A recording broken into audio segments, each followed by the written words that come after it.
Step into Value Zone. Value Zone. Hypermart. Button check.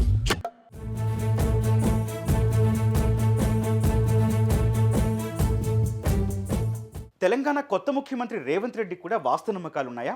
ఈ విషయంలో కేసీఆర్ బాటలోనే ఆయన కూడా నడుస్తున్నారా? ప్రగతి భవన్లో ఉండేందుకు రేవంత్ ఇష్టపడకపోవడానికి కారణం ఏంటి? ఇప్పుడు భట్టి విక్రమార్కకు దాన్ని కేటాయించడం వెనక మతలబేంటి? సచివాలయం వాస్తు బాగోలేదని కొత్త నిర్మాణం చేపట్టిన కేసీఆర్ ఎందుకు ఓడిపోయారు? అసలు పాలకులు నమ్ముతున్న ఈ వాస్తులో నిజమెంత? నిజంగా వాస్తు శాస్త్రం యాగాలు అధికారాన్ని తెచ్చిపెడతాయా?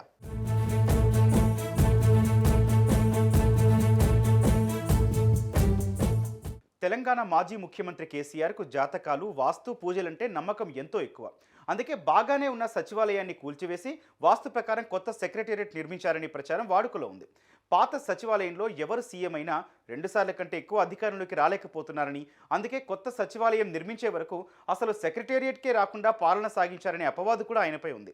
కొత్త నిర్మాణం పూర్తయ్యే వరకు ప్రగతి భవన్ నుంచే పరిపాలన కొనసాగించారు. కె చంద్రశేఖరరావు వాస్తు విషయంలో అంత సెంటిమెంట్గా ఉండేవారు. కొత్త సచివాలయం నిర్మాణం తర్వాత కూడా కేసీఆర్ చాలా అరుదుగా అక్కడికి వెళ్లి ప్రగతి భవన్కే పరిమితమయ్యారు.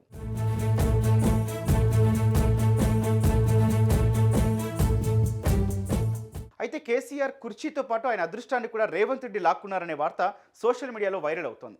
KCR lucky number 6. ఆయన దాన్ని తన అదృష్ట సంఖ్యగా భావిస్తారు.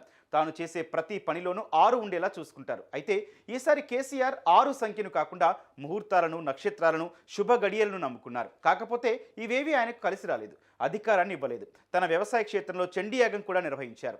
ఇవేవి ఆయన్ను 3వ ముఖ్యమంత్రిని చేయలేకపోయాయి. రేవంత్ రెడ్డి అదృష్ట సంఖ్య 9. చిత్రం ఏంటంటే కేసీఆర్ లక్కీ నెంబర్గా భావించే నవంబర్ 6వ తేదీన మధ్యాహ్నం 1:45 నామినేషన్ వేశారు. వాస్తు సిద్ధాంతం ప్రకారం ఈరోజు ఆయనకు క్షేమతార బలం ఉంది. కేసీఆర్ తారాబలం ప్రకారం 9వ తేదీన 2 నియోజకవర్గాల్లో నామినేషన్ వేశారు. దీనికోసం పలువురు వాస్తు సిద్ధాంతులను సంప్రదించారు. చివరకు రేవంత్ రెడ్డి ముఖ్యమంత్రి అయ్యారు. కేసీఆర్ అదృష్టాన్ని కూడా లాక్కున్నారంటూ సోషల్ మీడియాలో సెటైర్లు చక్కర్లు కొడుతున్నాయి.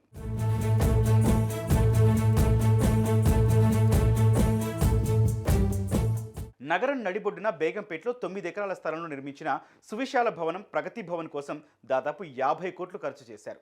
ఇది ముఖ్యమంత్రి నివాసం మరియు క్యాంపు కార్యాలయంగా కొనసాగింది. కానీ రేవంత్ రెడ్డి దాన్ని ఉపయోగించకూడదని నిర్ణయించుకున్నారు. ప్రగతి భవన్ వాస్తు తనకు సరిపోదని రేవంత్ రెడ్డి నమ్ముతున్నట్లు వార్తలు వస్తున్నాయి. అంతేకాకుండా యాక్సెసిబిలిటీ సమస్యల కారణంగా ప్రగతి భవన్కు కేసీఆర్కు చెడ్డ పేరు వచ్చిందని ఆయన భావిస్తున్నారు. కాబట్టి దాన్ని ఉపయోగించకూడదని నిర్ణయించుకున్నాడు. ప్రభుత్వం మారిన తర్వాత ప్రగతి భవన్కు ప్రజాభవన్ అని పేరు మార్చారు. మరియు దాని గేట్లు ఎల్లప్పుడూ ప్రజలకు తెరిచే ఉంటాయని రేవంత్ ప్రకటించారు.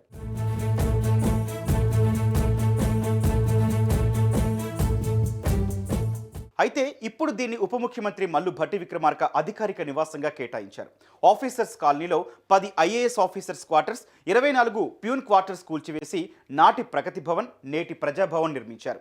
ఇది 5 భవనాల సమాహారం. ముఖ్యమంత్రి కార్యాలయం, జనహిత, పాత సీఎం నివాసం, క్యాంపు కార్యాలయం అందులో ఉన్నాయి. వీటన్నింటినీ పక్కన పెట్టి రేవంత్ రెడ్డి సచివాలయం నుంచే పనిచేస్తారు. జూబ్లీహిల్స్లోని ఆయన నివాసానికి సమీపంలో ఉన్న మర్రి చెన్నారెడ్డి మానవ వనరుల అభివృద్ధి సంస్థలో ఆయన క్యాంపు కార్యాలయం ఉంటుంది.